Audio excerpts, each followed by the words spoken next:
नमस्कार। बिहार सरकार का 2026-27 का बजट आ गया है और एक नंबर है जो हर जगह मतलब छाया हुआ है 3,47,000 करोड़ रुपए। जी ये सुनने में ही इतना बड़ा लगता है, जी लेकिन इस हेडलाइन के पीछे की असली कहानी क्या है, मतलब ये पैसा क्या बताता है? आज हम इन्हीं नंबर्स की गहराई में उतरेंगे। बिल्कुल। और आज की हमारी ये जो पड़ताल है वो कई स्रोतों पर आधारित है। हमारे पास ऑफिशियल प्रेस ब्रीफिंग की जानकारी है, कई न्यूज़ रिपोर्ट्स हैं और आंकड़ों का विश्लेषण भी है। तो हमारा मकसद ये समझना है कि ये पैसा आखिर जा कहाँ रहा है। शिक्षा, खेती, रोजगार, इन सब पर इसका असल में क्या असर पड़ेगा। सही है, सिर्फ नंबर नहीं, नंबर के पीछे की सोच को पकड़ना है। बिल्कुल। ठीक है, तो चलिए इन आंकड़ों से ही शुरू करते हैं। कुल बजट का साइज है 3,47,589 करोड़ रुपए। ये पिछले साल से करीब 30,000 करोड़ ज्यादा है। जी, लगभग 9.7% की बढ़ोतरी। तो ये तो एक अच्छा खासा जंप है। क्या ये बस एक रूटीन बढ़ोतरी है ना इसके पीछे कोई बड़ा इकोनॉमिक सिग्नल है? नहीं, ये एक बहुत बड़ा सिग्नल है। इसे हमें राज्य की अनुमानित आर्थिक विकास दर से जोड़कर देखना होगा। अच्छा, जो कि 14.9% रहने का अनुमान है।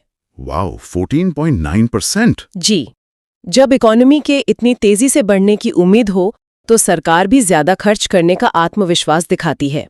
लेकिन यहाँ एक और दिलचस्प बात है। क्या? फिस्कल डेफिसिट, यानी राजकोषीय घाटा। प्रेस ब्रीफिंग में इस पर काफी जोर दिया गया था। फिस्कल डेफिसिट यानी सरकार की कमाई और खर्च के बीच का जो अंतर होता है। सही कहा।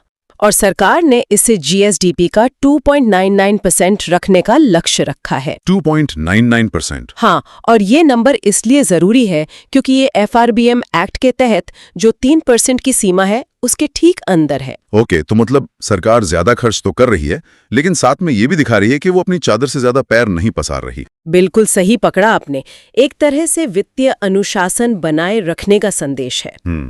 ये निवेशकों को भी एक भरोसा देता है। एग्जैक्टली, कि राज्य की आर्थिक सेहत ठीक है। ठीक है, तो बड़ी तस्वीर तो साफ है। आत्मविश्वास है, ग्रोथ की उम्मीद है और अनुशासन भी। अब आते हैं सबसे मजेदार हिस्से पर। पैसा जा कहाँ रहा है? सबसे बड़ा चेक किसे लिखा गया है इस साल? इस साल भी और पिछले कई सालों की तरह सबसे बड़ा हिस्सा शिक्षा को ही गया है। शिक्षा को? और अमाउंट बहुत बड़ा है। स्कूली शिक्षा के लिए 60,204 करोड़ और उच्च शिक्षा के लिए 8,012 करोड़। यानी कुल मिलाकर 68,000 करोड़ से भी ज्यादा। जी, ये पूरे बजट का लगभग 5वां हिस्सा है। वाओ, 68,000 करोड़ सिर्फ शिक्षा पर। ये तो एक बहुत बड़ा स्टेटमेंट है। बिल्कुल, ये एक लॉन्ग टर्म इन्वेस्टमेंट है। मतलब नए कॉलेज, ज्यादा टीचर्स, डिजिटल क्लासरूम, ये सब एजेंडे में होगा। हाँ, नए डिग्री कॉलेज खोलने, बड़े पैमाने पर शिक्षकों की भर्ती करने और डिजिटल एजुकेशन को बढ़ावा देने की बातें इसमें शामिल हैं। ठीक है, और शिक्षा के बाद दूसरे बड़े सेक्टर्स कौन से हैं? इसके बाद है स्वास्थ्य, जिसे 21,000 करोड़ से ज्यादा मिले हैं। फिर गृह विभाग मतलब पुलिस, उस पर लगभग 20,000 करोड़ और ग्रामीण विकास के लिए 23,000 करोड़। तो मोटा मोटा देखें तो प्राथमिकताएं साफ हैं। पढ़ाई, सेहत, सुरक्षा और गांव। ये समझ में आता है, लेकिन एक बात मुझे थोड़ी खटक रही है। बताइए। बिहार में औद्योगिकरण और इन्वेस्टमेंट लाने की इतनी बातें होती हैं, लेकिन उद्योग विभाग का बजट कितना है? यही तो इस बजट की सबसे दिलचस्प पहेली है। कितना है? उद्योग विभाग का आवंटन तुलनात्मक रूप से बहुत कम है, सिर्फ 3,337 करोड़ रुपए के आसपास। बस 3,337 करोड़? जी। जहां शिक्षा को 68,000 करोड़ मिल रहे हैं, वहां उद्योगों को इतना कम? ये तो ऊंट के मुंह में जीरा वाली बात नहीं हो गई? पहली नजर में तो बिल्कुल ऐसा ही लगता है, लेकिन अगर हम स्रोतों को गहराई से देखें तो एक अलग रणनीति नजर आती है।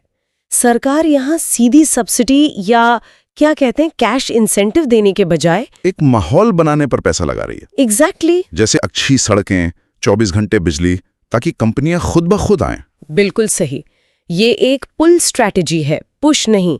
सरकार कह रही है कि हम आपके लिए वर्ल्ड क्लास इंफ्रास्ट्रक्चर तैयार करेंगे ताकि आपका यहाँ बिजनेस करना ही इतना आसान और सस्ता हो जाए कि आप खुद ही खींचे चले आए।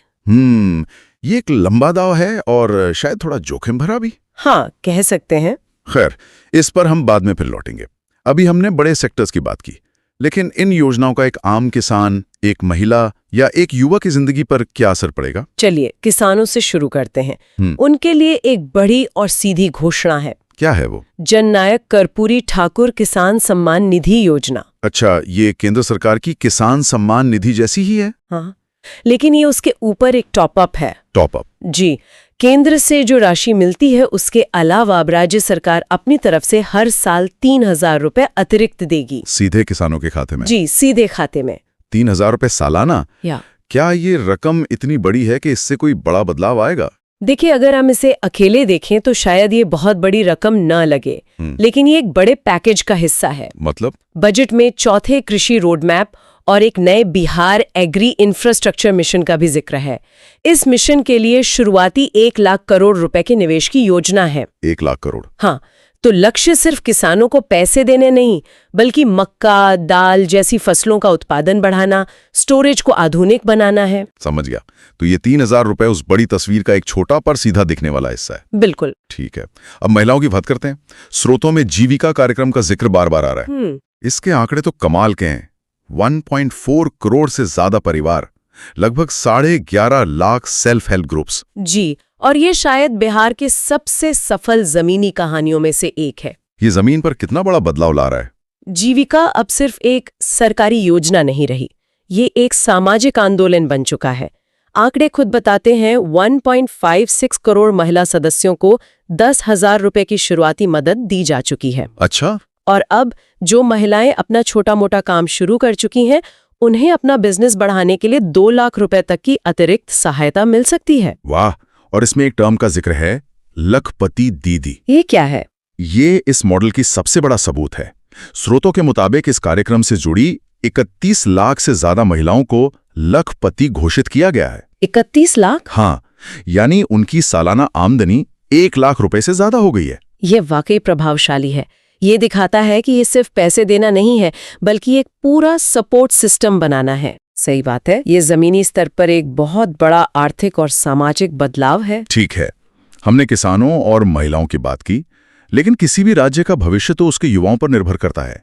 नौकरियों को लेकर कोई बड़ी घोषणा हुई है? घोषणा तो बहुत बड़ी है। क्या? अगले 5 सालों में 1 करोड़ नौकरी और रोजगार पैदा करने का लक्ष्य रखा गया है। और 1 करोड़? ये तो हर चुनाव में सुनने को मिलता है। क्या ये सिर्फ एक हेडलाइन बनाने वाला नंबर है या इसके पीछे कोई ठोस प्लान भी है? आपका सवाल बिल्कुल जायज है। ये एक घोषित लक्ष्य है। बजट इसके लिए एक वित्तीय ढांचा तो तैयार करता है। बताया गया है कि 1.41 लाख सरकारी पदों के लिए भर्ती आयोगों को रिक्वेस्ट भेज दी गई है।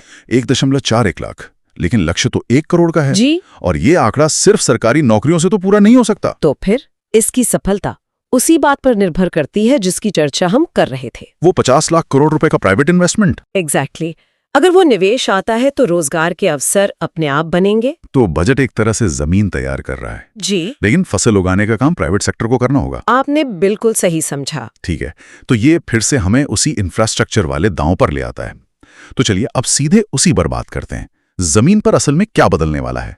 इसके लिए बजट में एक बहुत बड़ा हिस्सा रखा गया है, लगभग 63,455 करोड़ रुपए का पूंजीगत व्यय। Capital expenditure. जी। इस टर्म को थोड़ा आसान भाषा में समझाएंगे? जरूर।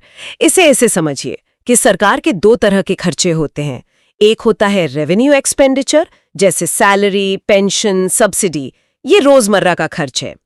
और दूसरा है कैपिटल एक्सपेंडिचर, ये भविष्य के लिए एक निवेश है।